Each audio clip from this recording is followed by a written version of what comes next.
ప్రియులారా, శిష్యులైనటువంటి వారికి మరి కనబడుచున్నటువంటి విషయంలో ఆయన మొదటగా గలిలయ ప్రాంతంలో ఆయన కనబడ్డారు అని మరి లూకా సువార్తలో 24వ అధ్యాయంలో ఎమ్మాయి గ్రామము నుండి 2 శిష్యులు ప్రయాణం చేస్తుండగా వారితో పాటు యేసు ప్రభు వారు కూడా ప్రయాణము చేస్తున్నట్లుగాను, ఒక చోట ఆగి భోజనానికి ఆగిన సమయంలో ఆయన ఒక రొట్టెను ఆశీర్వదించి విరిసి వారికి ఇచ్చినట్లుగా వారు యేసును గుర్తుపట్టినట్లుగాను, ప్రియులారా, అలాగున వారికి కనబడినటువంటి మరి మొదటి విషయముగా మనము పోయిన ఆదివారము ప్రభువు లేచినటువంటి ఆదివారము కొన్ని విషయాలు, ఆయన సమాధిలో నుండి లేచిన విషయాలు కొన్ని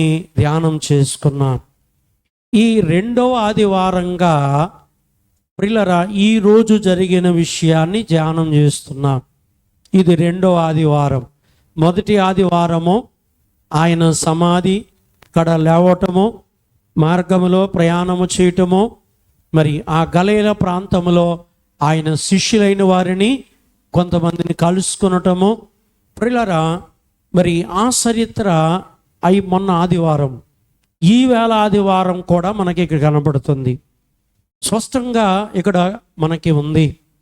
ఈ యోహాను సువార్త 20వ అధ్యాయంలో 19వ వచనములో చూస్తే, మరి ఆదివారం సాయంకాలమున శిష్యులు యూదులకు భయపడి తాము కూడి ఉన్న ఇంటి తలుపులు మూసుకుని ఉండగా యేసు వారి మధ్య నిలిచి మీకు సమాధానము కలుగునుగా కానీ వారితో ఏం చేశారంటే చెప్పారు. ప్రియులారా, యేసుక్రీస్తు ప్రభువారు సమాధిలో నుండి లేచిన తర్వాత ఆయనకు మహిమ శరీరం వచ్చింది. ఏ శరీరము? మహిమ శరీరం వచ్చింది. సమాధిలో నుంచి లేచిన తర్వాత ఆయన శరీరం ఏం చేయబడిందంటే మార్పు చెందింది. శరీరము మారిపోయింది. ఏం మారిపోయింది? శరీరము మారిపోయింది. ప్రియులారా, యేసుక్రీస్తు ప్రభు వారి యొక్క శరీరం ఏమైందంటే మార్పు చెందింది. వాక్యము కూడా ఏం చెబుతుంది అంటే, క్రీస్తునందుండి మృతులైనటువంటి భక్తులు లేపబడితే వారు కూడా లేపబడినప్పుడు వారికి కూడా దేవుడు ఏ శరీరం ఇస్తారు? మహిమ శరీరం ఇస్తారు. ప్రస్తుతానికి మనకున్న శరీరము మట్టి శరీరము. ప్రియులారా, తర్వాత లేపబడిన తర్వాత వచ్చే శరీరం ఏమిటి అంటే మహిమ శరీరము. ప్రియులారా, కాబట్టి మట్టి శరీరానికి మహిమ శరీరానికి వ్యత్యాసం ఏమిటి అంటే, మట్టి శరీరానికి నాశనం ఉంది కానీ మహిమ శరీరానికి ఏమి లేదంటే నాశనము లేదు. ఇది ఒకటి. ప్రియులారా, ఇంకా మనం చూస్తే ఈ మట్టి శరీరము గాలిలో ఎగరలేదు. ఈ మట్టి శరీరం గాలిలో ఏం చేయలేదు? ఎగరలేదు. మహిమ శరీరం వచ్చిన తర్వాత ప్రియులారా, ఈ గాలిలో మనం ఏం చేయగలము? ఏ వాహనాలు లేకుండానే, అంటే విమానము, హెలికాప్టర్లు ఇంకా బోలు ఉన్నాయి. ప్రియులారా, అవేవి లేకుండానే మనం ఏం చేయగలమంటే గాలిలో ఎగిరి వెళ్ళగలము. ఏ శరీరం వచ్చిన తర్వాత? మహిమ శరీరం వచ్చిన తర్వాత. ప్రియులారా, ఆ మహిమ శరీరం ప్రభు మనకి ఎప్పుడు ఇస్తారు? ప్రభువు పునరుద్ధానుడై లేచిన తర్వాత ఆ మహిమ శరీరాన్ని ఆయన పొందారు. పునరుద్ధానుడై లేచిన తర్వాత ఆయనకి మహిమ శరీరం వచ్చింది. ప్రియులారా, మరి అదే వరుసలో అదే క్రమములో ఆయన యందు విశ్వాసం ఉంచేవారు లేపబడతారని, ఆయన యందు విశ్వాసించబడిన వారు బ్రతుకుతారని, ఆయన యందు నిద్రించిన వారు ప్రియులారా లేపబడతారని వాక్యం చెబుతుంది. కనుక ఇది ఎప్పుడు అనంటే ప్రభు యొక్క రాకడలో. ప్రియులారా, ప్రభు భూమి మీదకి మరలా ఆయన రాబోతున్నారు. ఒకప్పుడు కుమారుడుగా బాలుడుగా మరి వచ్చారు. ప్రియులారా, ఇప్పుడైతే ఆయన పెండ్లి కుమారుడుగా రాబోతున్నారు. పెండ్లి కుమారుడుగా ఆయన వచ్చేటప్పుడు ప్రియులారా, మృతులైన భక్తులు ఏం చేయబడతారంటే మహిమ శరీరముతో ఏం చేయబడుతున్నారంటే లేపబడుతున్నారు. ప్రియులారా, మహిమ శరీరానికి ప్రియులారా తలుపులు, గోడలు, ప్రియులారా ఈ బిల్డింగులు అడ్డు రావు. ఏ శరీరానికి? మహిమ శరీరానికి. ప్రియులారా, మహిమ శరీరం ఎక్కడికైనా వెళ్ళిపోతుంది. మహిమ శరీరానికి ఆటంకం లేదు, మహిమ శరీరానికి అడ్డు లేదు. అందుకే శిష్యులు ఒక గదిలో ఉన్నారు, ఒక మేడ గదిలో ఉన్నారు. ప్రియులారా, ఈ మేడ గది అనుభవం ఇక్కడే ప్రారంభమైంది. అపోస్తుల కార్యముల గ్రంథాలలో ఇంకా ఎక్కువ కనబడుతుంది మనకి. అయితే ఇక్కడ ఉన్నాం కాబట్టి కొద్దిగా ఇక్కడ ఆలోచన చేస్తే, ప్రియులారా ఒక మేడ గదిలోకి వెళ్ళిపోయారు వీళ్ళు. ఏ గదిలోకి వెళ్ళిపోయారు? మేడ గదిలోకి వెళ్ళిపోయారు. ప్రియులారా, ఎందుకు వెళ్ళిపోయారు వీళ్ళంటే, ఇప్పుడు వరకు వాళ్ళు యేసు మీద ఆధారపడి వారు నడుచుకున్నారు. ఎవరి మీద ఆధారపడి? యేసు మీద ఆధారపడి ఏం చేశారంటే నడుచుకున్నారు. ఇప్పుడు యేసు ప్రియులారా వారితో ఉండరు, యేసు వారితో రారు. ప్రియులారా, ఇప్పుడు ఏం చేయాలి? వీళ్ళంతటి వీళ్ళు సొంతంగా సేవ ప్రారంభించాలి. ఏం చేయాలట? సేవ ఏం చేయాలి? ప్రారంభించాలి. ప్రియులారా, కాబట్టి ఇది ఎటువంటి వరుస అనంటే, కుటుంబంలో బిడ్డలైన వారు తల్లిదండ్రుల మీద ఆధారపడి బ్రతుకుతూ ఉంటారు. తల్లిదండ్రుల మీద ఆధారపడి బతుకుతూ ఉంటారు. వాళ్ళు బ్రతకవలసినప్పుడు ఆ భారము, ఆ బాధ్యత, ఆ కష్టము అదంతా వారికి అర్థమవుతూ ఉంటుంది. తల్లిదండ్రుల మీద ఆధారపడినంత సేపు కూడా వాళ్ళకి ఏ విధమైన భారము కానీ, ప్రయాసము కానీ, కష్టము కానీ, ఇది కావాలి అది కావాలనేటువంటి విధానము కానీ ఉంటుందా? ఏమాత్రం ఉండదు. ప్రియులారా, అలాగుననే ఇప్పటి వరకు యేసు అడుగులో అడుగు వేసుకుంటూ నడిచారు, యేసు మాటలు వింటూ నడిచారు, యేసు మీద ఆధారపడి వెళ్ళారు. ప్రియులారా, ఇప్పుడు యేసు వారితో ఉండరు, యేసు వారితో ఉండరు. ఎందుకంటే ఆయన వచ్చిన పని ముగించేశారు, ఆయన వచ్చిన పని పూర్తి చేసేసారు, ఆయన వచ్చిన పని సంపూర్తిగా చేసేసారు. అందుచేత ఇప్పుడు ఏం చేస్తారు? ఎక్కడి నుంచి వచ్చారు అక్కడికి మరలా వెళ్ళిపోతారు. అది వాళ్ళకి తెలుసు. అందుకని వీరిలో కాస్త యూదులంటే కాస్త ఏమొచ్చింది? భయం వచ్చింది యేసు ప్రభు శిష్యులకు. ఎందుకు అంటే, యేసుతో ఉన్నప్పుడు యూదులైన వారు ఆయన మీద చేసిన తిరుగుబాటులు ఇవన్నీ వాళ్ళకి తెలుసు. వాళ్ళ తిరుగుబాటులు, వారి మాటలు, వాళ్ళ క్రియలు, వాళ్ళ ప్రవర్తన ఇవన్నీ తెలుసు కాబట్టి, ప్రియులారా తిరుగుబాటు అంత తెలుసు కాబట్టి, అందుకే యూదులైనటువంటి వారికి కాస్త భయపడి వీళ్ళు ఏం చేశారంటే, ఒక మేడ గదిలో కూడుకొని, ఒక మేడ గదిలో ఉండి ఏం చేయటం ప్రారంభించారు? ప్రార్థనలు చేయటం ప్రారంభించారు. అంటే యేసు పునరుద్ధానుడైన కానించి మొదలుపెట్టారు. ఎప్పటి నుంచి మొదలుపెట్టారు? యేసు పునరుద్ధానుడైన కానించి ఏం చేస్తున్నారు? ఇప్పుడు మొదలుపెట్టారు. ఏం చేయటము? ప్రార్థన చేయటం. ప్రియులారా, దీన్ని ట్రైనింగ్ అని కూడా మనం అనుకోవచ్చు. ఏమనుకోవచ్చట? ట్రైనింగ్ లేకుండా ఏ మనిషి ఏ కొత్త పని చేయలేరు. పాత పని అయితే మనం చేయగలం, కొత్త పని చేయాలి అంటే మనకేం కావాలి? నేర్చుకోవాలి. దాన్ని ట్రైనింగ్ అన్నారు. అందుకే వీళ్ళు ప్రియులారా విశ్వాసం మీద నిలబడటము, భక్తి మీద నిలబడటము, ధైర్యం తెచ్చుకునటము, ఇవన్నీ ట్రైనింగ్ నేర్చుకున్నారు. ఎక్కడ అంటే ప్రియులారా ఈ మేడ గదిలో. ప్రియులారా, వీరి మధ్యకి ప్రభు వచ్చారు. ఈ మేడ గదిలో ఉన్నటువంటి వీరి తలుపులు వేసేసి ఉన్నాయి. ఇక్కడ చూడండి, ఇంటి తలుపులు మూసుకొని ఉండగా అని రాయబడింది. ఇంటి తలుపులు ఇప్పుడు మనం ఎలా అన్నీ క్లోజ్ చేసామో, అన్నీ మూసేసామో, వాళ్ళు కూడా ఏం చేశారట? అలాగే మూసివేశారు. అలాగే మూసివేసి ప్రార్థనలు చేస్తున్నారు.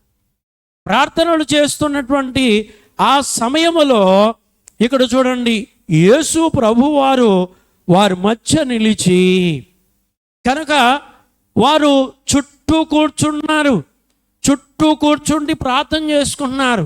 మనం దాన్ని గొలుసు ప్రార్థన అంటాం. మొదటి మంగళవారం అలా చేస్తాం. చుట్టూ అందరము మోకరించి ప్రార్థనలు చేస్తూ ఉంటాం. అలాగే వీరందరూ కూడా చుట్టూ మోకాలు పోని ప్రార్థనలో ఉన్నారు. ప్రియులారా, దైవ ధ్యానములో ఉన్నారు, దైవ సన్నిధిలో ఉన్నారు. వారి మధ్యకు ప్రభు వచ్చారు. తలుపులు వేసి ఉన్నాయి, తలుపులు తీసిలేవు. ప్రియులారా, కనుక వీరు చుట్టూ కూర్చున్నారు. ప్రభువు ఎలా వచ్చారనేది వాళ్ళకి తెలియలేదు. కానీ వారి మధ్యన ప్రభు ఏం చేశారంటే నిలవబడి ఉన్నారు. ఏం చేస్తున్నారట? నిలవబడి ప్రభువు వారి మధ్య నిలవబడి ఉండగానే వారందరూ చూస్తూ ఉన్నప్పుడు ముందు ఆయన ఏం చేశారంటే వారికి దీవెనిచ్చారు. ఏమని? మీకు సమాధానము కలుగునుగాక అని వారిని ఆశీర్వదించారు, దీవించారు.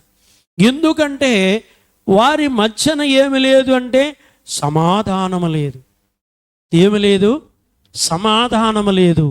ప్రియులారా, కుటుంబాలలో సమాధానము లేని పరిస్థితి చూస్తాం, ఊరిలో సమాధానము లేని పరిస్థితి చూస్తాం, దేశంలో సమాధానము లేని పరిస్థితి కూడా చూస్తాం. అన్ని సమయాలు ఒకే రకంగా ఉండవు, అన్ని పరిస్థితులలో ఒకే రీతిగా ఉండవు.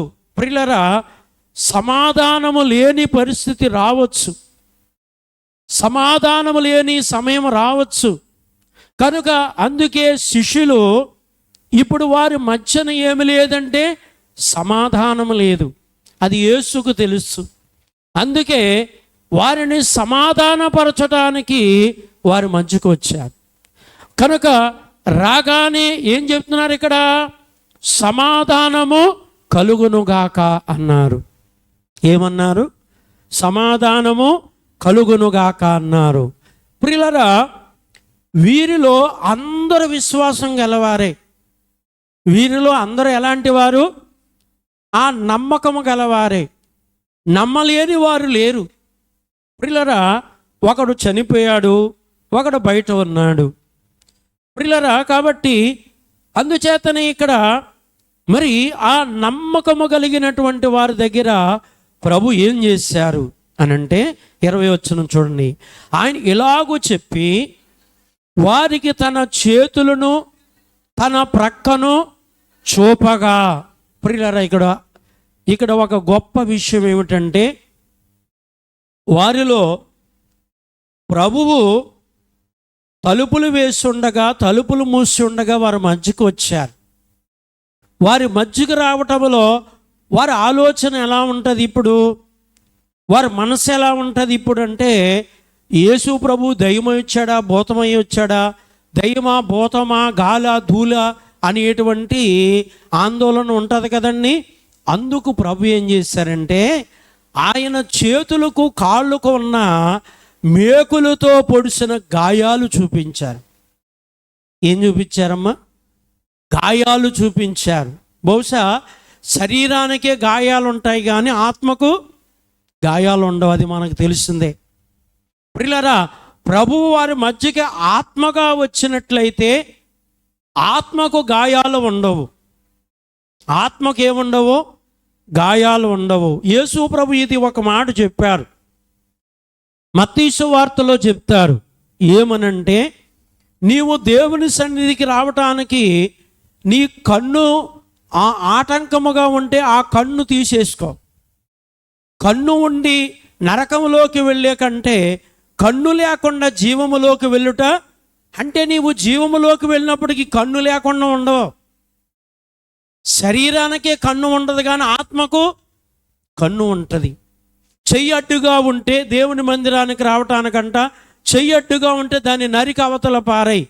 2 చేతులు కలిగి నరకములోకి వెళ్ళి కంటే ప్రియులారా, అడ్డుగా ఉన్న చెయ్యి నరికి వేసుకున్నట్టు వాళ్ళు నువ్వు ఎక్కడికి వెళ్ళగలవు? జీవములోకి వెళ్ళగలవు. కాళ్ళు గురించి కూడా అలాగే చెప్తారు. ప్రియులారా, అంటే అక్కడ ప్రభువు చెప్పినటువంటి విషయం ఏమిటంటే, దేవుని సన్నిధికి, దేవుని మందిరానికి రావటానికి నీ శరీరములో ఏదైనా ఒక అవయవం అడ్డుగా ఉంటే దాన్ని తీసి అవతల పాడేయమంటారు ఆయన. ఎందుకు అంటే అన్ని అవయవాలు కలిగి నీవు నరకములో పడితే నీకేం ఉపకారం ఉంది? అందుకే నీకు ఆటంకముగా ఉన్న ఆ అవయవాన్ని తీసివేసి నీవెక్కడికి వెళ్ళు, జీవములోకి వెళ్తావు. జీవంలోకి వెళ్ళినప్పటికీ నీకేముండదు? చెయ్యి లేకపోతే అక్కడ చెయ్యి ఉంటుంది ఆత్మకు, కాలు లేకపోతే ఆత్మకు కాలు ఉంటుంది, కన్ను లేకపోతే ఆత్మకు కన్ను ఉంటుంది. ప్రియులారా, ఈ వంకర అనేది శరీరానికే కానీ దేనికి లేదు? మాట్లాడట్లేదా? ఆత్మకు లేదు. ప్రియులారా, ఆత్మకు లేదు. అందుకే ప్రభు అక్కడ చెప్తారు ఏమనంటే, శరీరాన్ని చంపగలరు కానీ ఆత్మను చంపలేరు అంటారు. శరీరాన్ని ఆత్మను చంపగలవారు ఒక ఆయన ఉన్నారు అని అంటారు. ఎవరైనా? దేవుడు.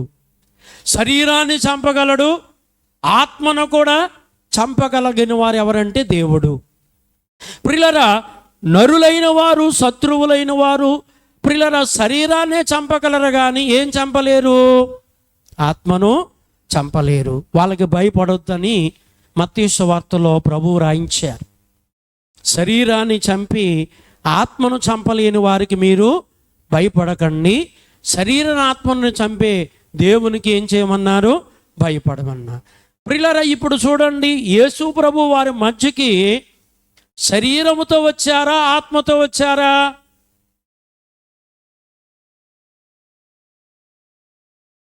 మాట్లాడట్లేదు, ఎవరు బీసిపోయారు. శరీరముతో వచ్చారా, ఆత్మతో వచ్చారా? ఆత్మతో వస్తే గాయాలు ఎలా చూపించారు? ఆత్మకు గాయాలు లేవని ఇప్పుడు దాకా చెప్పుకున్నాం కదా మనం. అమ్మా, ఇప్పుడు దాకా ఆత్మకు ఏమి లేదు. శరీరానికి ఒక అవయవం లేకపోతే ఆత్మకు ఉంటుంది. శరీరానికి వంకర ఉంటే ఆత్మకు వంకర ఉండదు. శరీరానికి జబ్బు ఉంటే ఆత్మకు జబ్బు ఉండదు. అర్థమైంది? అర్థం అవ్వలేదా? ఆత్మకు జబ్బు లేదు. మరి ఆత్మతో ప్రభు వస్తే గాయాలు ఎలా చూపించారు? గాయాలు చూపించారు కదా ఇక్కడ. ఇదిగో చూడండి అని ఆ మేకులు గాయాలు 2 చేతులకు ఉన్నాయి చూపించారు. పక్కలో ప్రియులారా బల్లెముతో పొడిచిన గాయం కూడా ఉంది. ఆ గాయాన్ని కూడా వాళ్ళకి చూపించారు. చూపించారు లేదా? ఇక్కడ చూడండి ఒకసారి. అమ్మా 20 వచనం చదవండి. ఆయన అంటే మీకు సమాధానం కలుగును గాక అని చెప్పి వారికి తన చేతులను చూపి, చేతులు ప్రక్కను కూడా వారికి చూపితే శిష్యులు ప్రభును చూచి సంతోషించిరి. ఎవరిని చూసి? దయ్యాను చూసారా, ప్రభువును చూసారా? ప్రభువును చూచి సంతోషించిరి. ఎందుకు అనంటే మనం ముందే అనుకున్న ఆత్మకు గాయాలు ఉండవు. ఎవరికి గాయాలు ఉండవు? ఆత్మకు గాయాలు ఉండవు. ఇది మనకి తెలుస్తున్న విషయం. అది ప్రభువు కూడా చెప్పారు, ఇది ఆత్మకు ఉండదు అని. కన్ను తీసేసిన గురుడితనము ఆత్మకు ఉండదన్నారు. చెయ్యి తీసేసిన ప్రియులరా అవయవము లేనట్టుగా ఆత్మకు ఉండదన్నారు. ప్రియులరా, అందుకే వీరి మధ్యకి ప్రభువు ఎలా వచ్చారు? శరీరముతో వస్తే తలుపు తీయాలి కదా. శరీరముతో వస్తే ఏం తీయాలి? మరి తలుపు తీయకుండా వచ్చేశారు కదా. ఆత్మ అయితేనే రాగలను కదా అని ప్రశ్న వేసుకుంటే మీకు ముందు చెప్పాను నేను. ఏమని? మట్టి శరీరం పోయింది, ఏ శరీరం వచ్చింది? మహిమ శరీరం వచ్చింది. ఆత్మకు ఏం శరీరం వచ్చింది? ఇప్పుడు మహిమ శరీరం వచ్చింది. ప్రభునందు నిద్రించుచున్నటువంటి వారి శరీరమును భూస్థాపన జరిగిపోతుంది. ఆత్మ దేవుని దగ్గరికి వెళ్ళిపోతుంది. ప్రభు రాకడలో ప్రభు ఏం చేస్తారు? ఆ శరీరం లేకపోయినా మహిమ శరీరం ఇచ్చి వారిని ఏం చేస్తున్నారు? లేపుతున్నారు. కనుక ప్రభు అందుకే వారి మధ్యకి ఏ శరీరముతో వచ్చారు అనుకున్నాం మనం?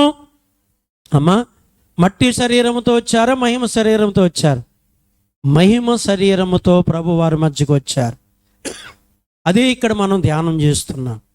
అందుకే మహిమ శరీరముతో వచ్చారు. ఆత్మతో వస్తే గాయాలుండవు. అందుకే మహిమ శరీరంతో వచ్చారు ఆయన. ఏ మహిమతోనైతే వచ్చారో అదే మహిమ మరలా పొందుకున్నారు ఆయన. అందుకే ఆ మగ్ధలేని మరియ ఆయనను ముట్టుకోబోతున్నప్పుడు ముట్టుకోవద్దని చెప్పారు. ఏం చేయొద్దన్నారు? ముట్టుకోవద్దని చెప్పారు. పైన 18వ వచనం అది చూడండి ఒకసారి. మగ్ధలేని మరియయు 17వ వచనం 17 అండి. యేసు ఆమెతో, నేను ఇంకనూ తండ్రి యొద్దకు ఎక్కిపోలేదు గనుక నన్ను ముట్టుకొనవద్దు.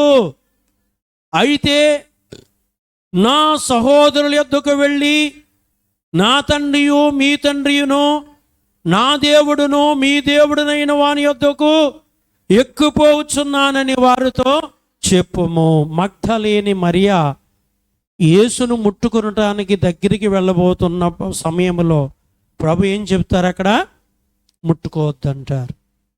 ఎందుకు ముట్టుకోవద్దన్నారు అని అంటే, ఏ మహిమతో ఆయన వచ్చారో పునరుత్థానుడై లేచిన తర్వాత ఆ మహిమ ఆయనకు వచ్చింది. ఏ మహిమ అయితే ఉందో ఆ మహిమతో ఇప్పుడు లేచారు. అక్కడికి వెళ్ళటానికి ఆ మహిమే ఉండాలి, ఆ మహిమే కావాలి.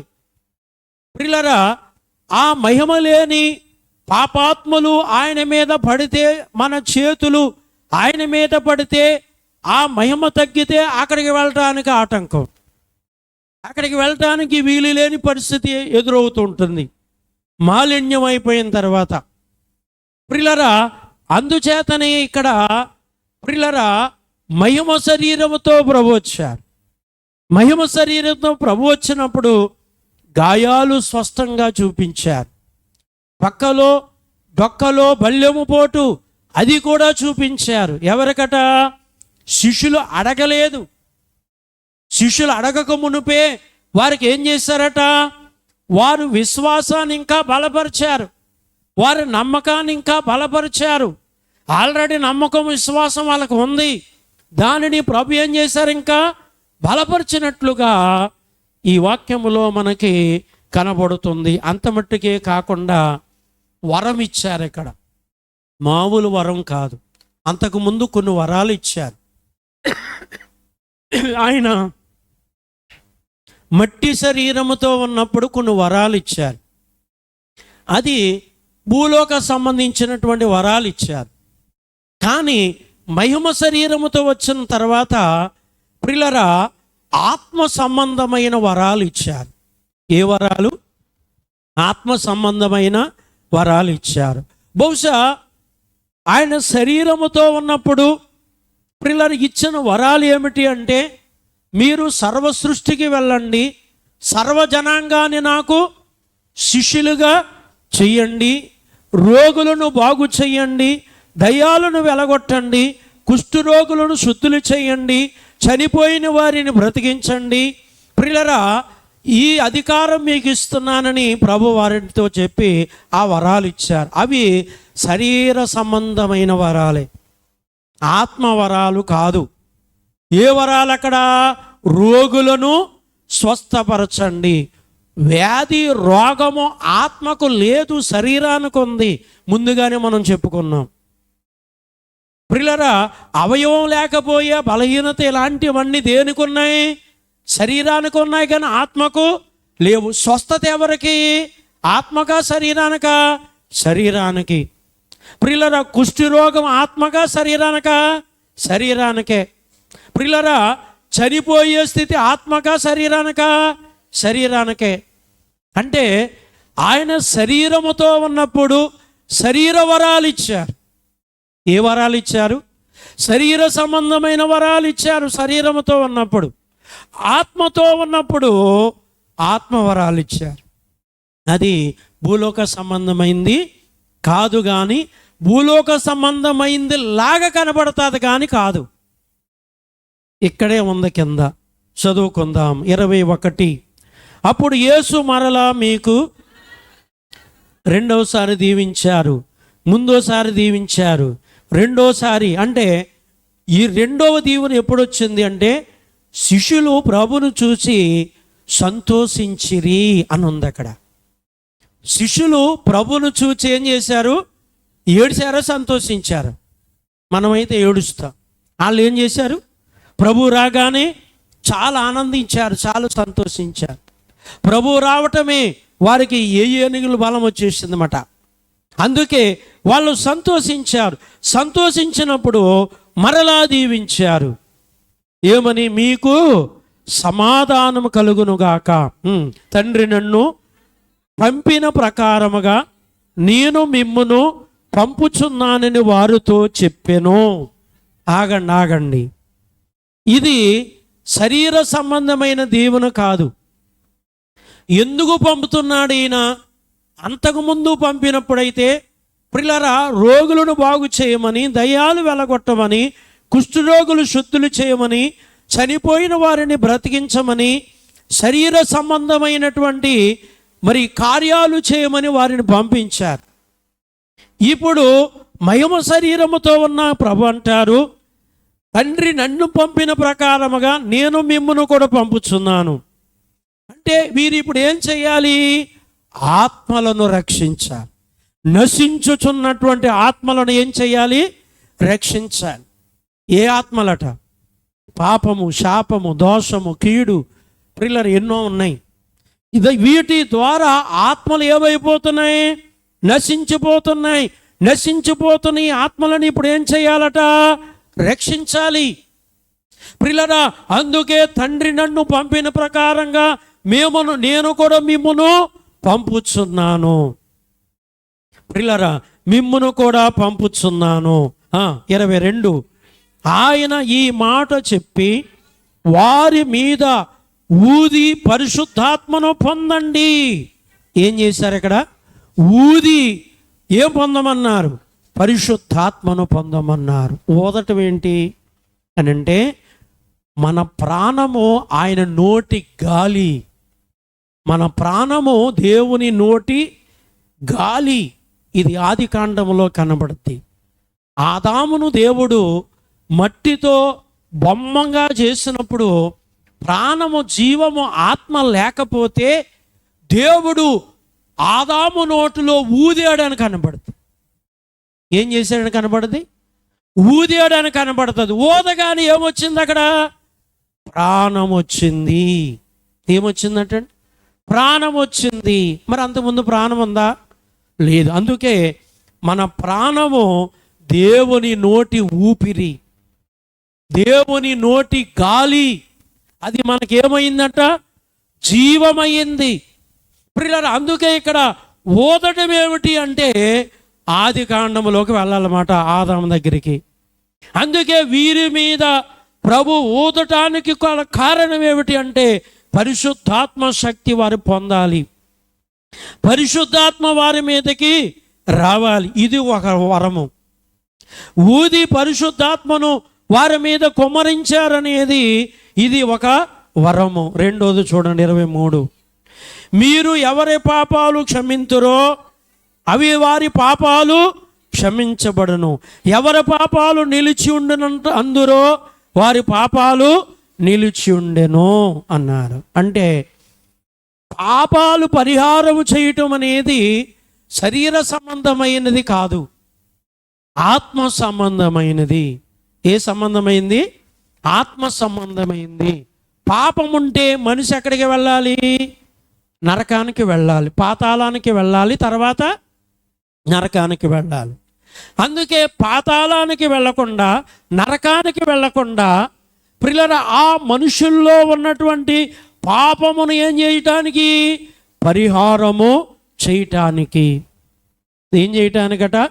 పరిహారము చేయటానికి ఈ వరము కూడా ఇచ్చారు. ముందు పరిశుద్ధాత్మ అనే వరమును ఇచ్చారు. రెండవది పాపాలు క్షమించే వరాన్ని కూడా ఇచ్చారు. ఏమి క్షమించే? తండ్రి వీరి పాపాలు క్షమించు, తండ్రి వీరి అపరాధాలు క్షమించు, తండ్రి వీరి దోషాలు క్షమించము, తండ్రి వీరి పొరపాట్లను క్షమించము అని శిష్యులు వారి పాపాలు క్షమించే అధికారాన్ని కూడా ఇచ్చారు. వారి పాపాలను క్షమించే అధికారము కూడా. అందుకే ఆత్మ సంబంధమైన వరాలు ఇవి. శరీర సంబంధమైన వరాలు శరీరముతో ఉన్నప్పుడు ఇచ్చారు. ఇప్పుడు మహిమ శరీరం వచ్చిన తర్వాత ఆత్మ సంబంధమైనటువంటి ఏమిచ్చారట? వరాలు ఇచ్చారు. ప్రియులారా, ఆత్మ సంబంధమైన వరాలు ఇచ్చారు. అందుచేతనే కనుక ఇక్కడ పాపాలు క్షమించే అధికారం. ఏమి క్షమించే అధికారం? ఈ పాపాలు క్షమించే అధికారం కూడా ఎప్పుడు ఇచ్చారు అంటే, ప్రభువు పాప ప్రాణరక్తాలు పెట్టిన తర్వాత, ఆ పాపానికి ఏం పెట్టిన తర్వాత ఆయన రక్తమంతా సిందించారు. ఆ తర్వాత ప్రాణాన్ని కూడా పెట్టారు. దేనికి? ఈ పాపాలు పోవటానికి. ప్రియులారా, ఈ పాపాలు పోవటానికి ప్రాణరక్తాలు ప్రభు పెట్టిన తర్వాతే శిష్యులకి అధికారం ఇచ్చారు. అంతకుముందు ఇచ్చారా? ఇవ్వలేదు. అంతకుముందు అవకాశం లేదు ఇవ్వటానికి. ప్రియులారా, ఎందుకంటే వీరు క్షమించిన క్షమాపణ రాదు. ఎందుకు రాదంటే ఆ పాప పరిహారానికి సరైన కార్యం చేయాలి. అది ప్రాణరక్తాలు అర్పించడంలో ప్రభువు చేశారు. ప్రభువు చేసిన తర్వాత ఆ అధికారము శిష్యులకు ఇచ్చి, మీరు ఎవరి పాపాలు క్షమిస్తారో వాళ్ళ పాపాలు క్షమింపబడతాయి, ఎవరి పాపాలు వారికి నిలిచి ఉండాలని మీరు అంటారో వారి పాపాలు వారికి నిలిచి ఉంటాయి అని ప్రభువు అక్కడ శిష్యులైన వారికి ఇచ్చిన ఆ గొప్ప వరము అక్కడ మనకి 23లో కనబడుతుంది. అందుకే ప్రియులారా, కనబడుచున్న విషయం 24. యేసు వచ్చినప్పుడు 12 మందిలో ఒకడైన దిద్దుము అనబడిన తోమ వారితో లేకపోయాను గనుక తక్కిన శిష్యులు మేము ప్రభును చూచితిమని అతనితో చెప్పగా, అతడు నేను ఆయన చేతులలో మేకులు గుర్తులు చూచి నా వేళ్ళు ఆ మేకులు గుర్తుల్లో పెట్టి నా చెయ్యి ఆ పక్కలో ఉంచితేనే కానీ నమ్మనని వారితో చెప్పాను. ప్రియులారా, ఇతడు ఆ టయానికి ఎందుకు లేడు అక్కడ అని అంటే, మిగతా వాళ్ళు విశ్వాసాన్ని కూడా పోగొడతాడు వాడు అక్కడ ఉంటే. మిగతా వాళ్ళు భక్తి కూడా పోగొడతాడు వాడు అక్కడ ఉంటే. మీకు అర్థమైంది కదండి? మనం అంటాం కదా, చెడగొట్టడానికి ఒకడు సరిపోతాడని. ప్రియులారా, ఒకడు చచ్చిపోయాడు, 11 మంది ఉన్నారు. వారిలో ఒకడు అపనమ్మికుడు, నమ్మకం లేనటువంటి నాస్తికుడుగా ఉన్నాడు. 10 మంది విశ్వాసం గలవారు. 10 మంది ఎలాంటి గలవారు? గట్టి విశ్వాసం గలవారు. అందుకే ప్రభువారి మధ్యకు వచ్చినప్పటికీ ఒక్కడు కూడా చెదరలేదు, ఒక్కడిలో కూడా అనుమానం రాలేదు, ఒక్కడిలో కూడా డౌట్ రాలేదు. ప్రియులారా, వాళ్ళ డౌట్ రాకమునుపే, అనుమానం రాకమునుపే వాళ్ళ డౌటు అనుమానములను ప్రభు తీర్చేశారు. నా గాయాలు చూడండి, నా పక్కలో గాయం చూడండి అని ఏం చేశారట? వాళ్ళ డౌటులు రాకమునుపే, వారి మనసులో అది చోటు చేసుకోక మునుపే అవన్నీ తీర్చేశారు. గాయాలు చూపించారు, డొక్కలో బల్లెంపోటు చూపించారు. కానీ 11వ వాడు లేడు. వాడు లేకుండా చేసిందే యేసు ప్రభువు. ఎందుకంటే వాళ్ళ మధ్యన వీడు ఉన్నట్లయితే కనుక మిగతా 10 మందిలో ఉన్న విశ్వాసం చెడేది, ఆ నమ్మకం పోయేది, ఆ ఐక్యత పోయేది, ఆ భక్తి పోయేది. ఒకడు స్వాలు కదా ఏం చేయడానికి? చెడగొట్టడానికి. అందుకే అయ్యగారు పాట రాస్తూ అంటారు, జనకుని ఇష్ట జనము వచ్చును, తనకు ఇష్టము కాని జనము రానియుడు. ఎందుకు అంటే ఆ ఇష్టము కాని జనము వల్ల దేవుని పనికి హాని, దేవుని పనికి కీడు, దేవుని పనికి అపాయము, అది దేవునికి తెలుసు. అందుకే జనకుని ఇష్ట జనము వచ్చు, తనకి ఇష్టము కాని జనము దరికి రానయుడు అని క్లియర్గా రాశారు దైవజనులు. ప్రియులారా, ఈ ఒక్కడు లేడు, ఈ ఒక్కడు తర్వాత వచ్చాడు. ఈ వీడు తర్వాత వచ్చినప్పుడు 10 మంది చెప్తున్నారు, యేసును మేము చూశాము, మా మధ్యకు వచ్చారు, గాయాలు చూశాము, మాతో మాట్లాడారు, మమ్మల్ని దీవించారు, మాకు వరాలు ఇచ్చారు. ఏమిచ్చారట? అన్నీ చెబుతున్నారు. వాడు అంటున్నాడు, ఏమంటున్నాడు ఇక్కడ? నేను నమ్మను 2 మాటలు చెప్పాడు కింద. పైన ఏమంటాడు? నేను ప్రభుని చేతులలో మేకులు కొట్టబడిన ఆ గాయాలలో నా వేళ్ళు పెట్టాలి. ఏమంటున్నాడట? ఆ గాయాలు, మేకులు దిగబడిన గాయాలలో ఏం చేయాలి? నా వేళ్ళు పెట్టాలి, డొక్కలో బల్లెం పోటు నా చెయ్యి పెట్టాలి, అప్పుడు నమ్ముతాను. ఏమంటున్నాడు? మాట్లాడలేదేమో. అంటే ఎన్ని రోజులు అయిపోయింది?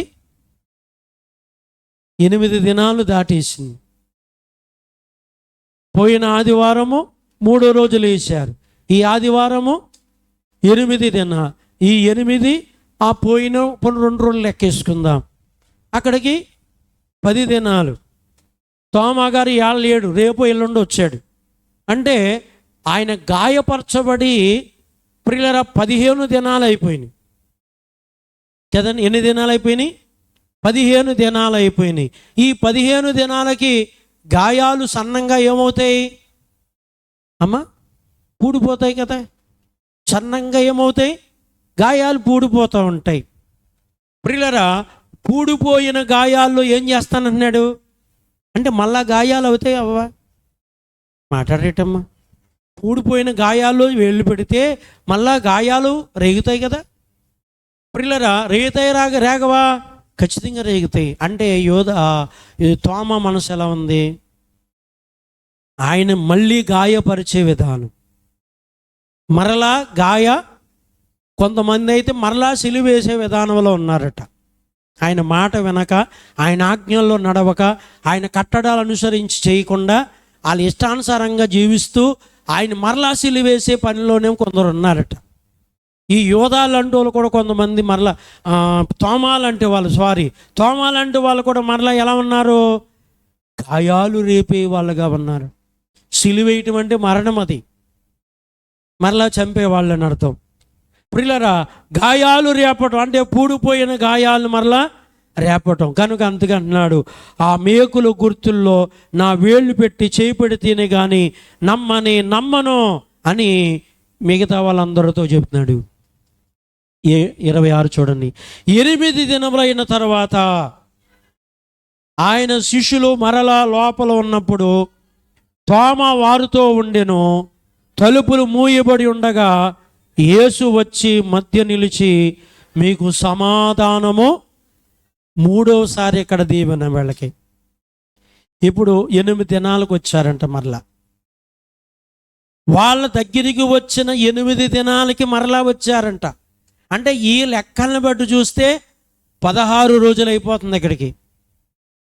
మన పునరుద్ధానము నుంచి ఆదివారం వరకు 8 దినాలు వచ్చినాయి.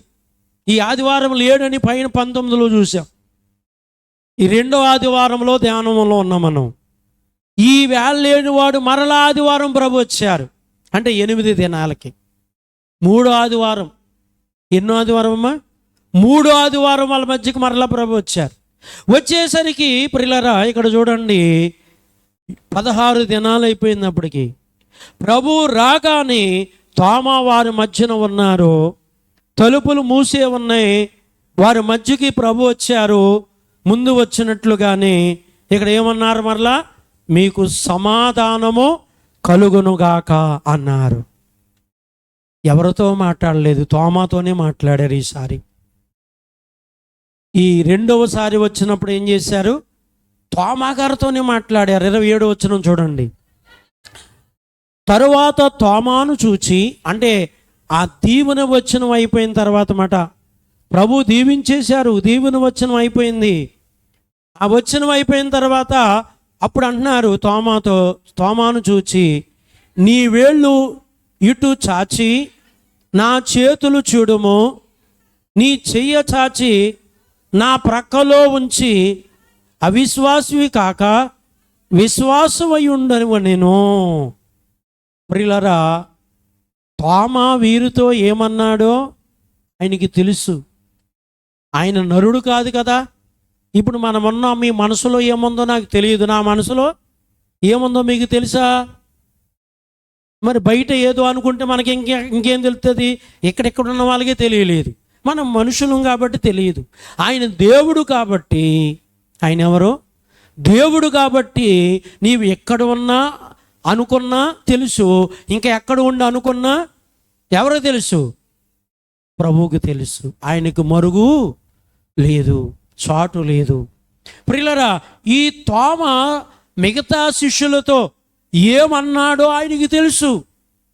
ఆయన ఎక్కడ ఉన్నా ఈ తోమ మాటలన్నీ తెలుసు. ఒకవేళ ప్రభు రాగానే మిగతా శిష్యులు అయ్యా ఈ తోమా గారు ఎలా అన్నాడయ్యా అని చెప్పారా? చెప్పలేదు. ఆయన వచ్చారు, దీవించారు. ప్రియులారా, దీవెన వచనమైన తర్వాత తోమా గారు పనిలోనే ఉన్నారు. ఎవరి పనిలో? తోమా గారి యొక్క డౌట్ తీర్చాలి. ఇప్పుడు డౌట్ తీర్చకపోతే ఇప్పుడు ఏమవుతుంది? మాట్లాడేటమ్మా, అతడు అవిశ్వాసగా నశించిపోతాడు, అల్ప విశ్వాసగా నశించిపోతాడు. ప్రియులారా, అందుకే అతనిని విశ్వాసములోనికి, నమ్మకములోనికి ఏం చేయాలి? మార్చాలి.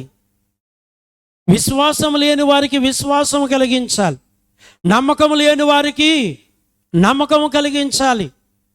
ప్రియులారా, కలిగించకపోతే ప్రియులారా వారు నశించిపోయే అవకాశం ఉంది, నరకానికి వెళ్ళే అవకాశం ఉంది, యోధావలే. అందుకనే ప్రభు ఇక్కడ రాగానే అంటారు, నీ వేళ్ళు చాచి ఇదిగో నా చేతులు గాయాలు చూడు, ఇదిగో నీ చెయ్య చాచి నా ప్రక్కలో గాయము చూచి అవిశ్వాసమై ఉండక, ఏమన్నారు? అవిశ్వాసమై ఉండక విశ్వాసమయుండు అన్నారు. అవిశ్వాసం అతనిలో చోటు చేసుకుంటుంది అని యేసుకు తెలిసింది. యేసుకు అర్థమైంది. ఏం చోటు చేసుకుంటుంది? అవిశ్వాసం చోటు చేసుకుంటుంది. మనలో కొందరిలో అవిశ్వాసం ఏం చేస్తుంది? చోటు చేసుకుంటుంది. ప్రార్థన ద్వారా, సన్నిధి చేయటం ద్వారా, వాక్యం చదవటం ద్వారా విశ్వాసాన్ని ఏం చేయాలి? మనం బలపరుచుకోవాలి. ఆ విశ్వాసాన్ని ఏం చేయాలట? ఆ అవిశ్వాసాన్ని తొలగించుకొని విశ్వాసాన్ని ఏం చేయాలి? బలపరుచుకోవాలట మనం. అందుచేతనే ఇక్కడ ప్రియులారా, ఆ అవిశ్వాసమై ఉండక విశ్వాసమై ఉండు అన్నారు. 28. అందుకు తోమ ఆయనతో ప్రభువా నా దేవా అనెను. ప్రభువా ఏమంటున్నాడు అక్కడ? అందుకు తోమ ఆయనతో ప్రభువా నా దేవా, రెండు రకాలుగా పిలిచాడు. ఒకటి నా ప్రభువా అన్నాడు, రెండవది నా దేవా అన్నాడు. ఇక్కడ రెండు రకాల తేడా ఉంది. అయ్యగారు అన్నారు, యూదులు దేవుణ్ణి తండ్రి అన్నారు, అన్యులు దేవుణ్ణి దేవా అన్నారు. ఏమన్నారటండి? యూదులైన వారేమో దేవుణ్ణి ఏమన్నారు? నా తండ్రి అన్నారు. యేసు ప్రభువు కూడా ఆ సిలువలో ఒక మాట తండ్రి అనే మాట వాడతారు. కనుక అందుచేతనే ఇక్కడ నీవు ప్రియులారా దేవునికి దూరంగా ఉంటే దేవా అంటావట, దేవునికి దగ్గరగా ఉంటే తండ్రి అంటావంట. ఏమంటారు? తండ్రి. ప్రియులారా, రెండూ మాట్లాడాడు ఇక్కడ తోమా గారు. ఎన్ని మాట్లాడాడు? ఒకటి నా ప్రభువా నా దేవా ప్రియులారా అని రెండు రకాల మాటలు వచ్చాయి. రెండు రకాల మాటలు మాట్లాడారు. 29లో తోమాతో ప్రభు ఏమన్నారంటే, యేసు నీవు చూచి నమ్మితివి, చూడక నమ్మిన వారు ధన్యులని అతనితో చెప్పాను. అక్కడ 11 మంది ఉన్నారు. 10 మంది చూడలేదు, నమ్మారు. 10 మంది చూచారా గాయాలు? చూడలేదు, నమ్మారు.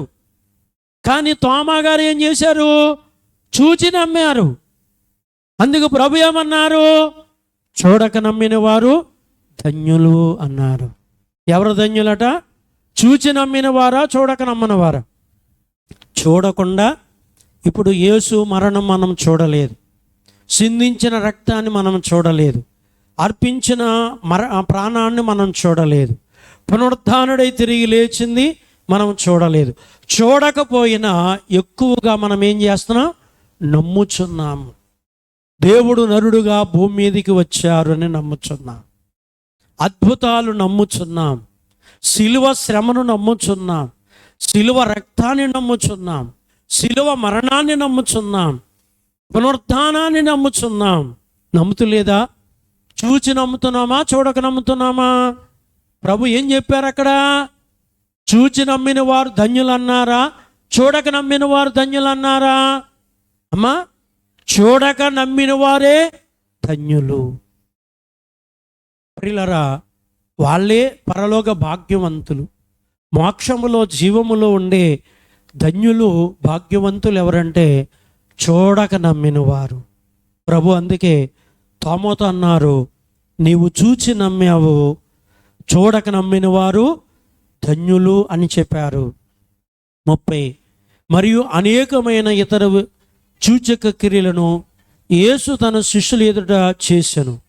అవి గ్రంథమందు రాయబడి ఉండలేదు, కానీ యేసు దేవుని కుమారుడైన క్రీస్తుని మీరు నమ్మినట్లును, నమ్మి ఆయన నామమందు జీవము పొందినట్లును ఇవి రాయబడిన. ఇంకా బోలు విషయాలు ఉన్నాయన్నారు ఆయన.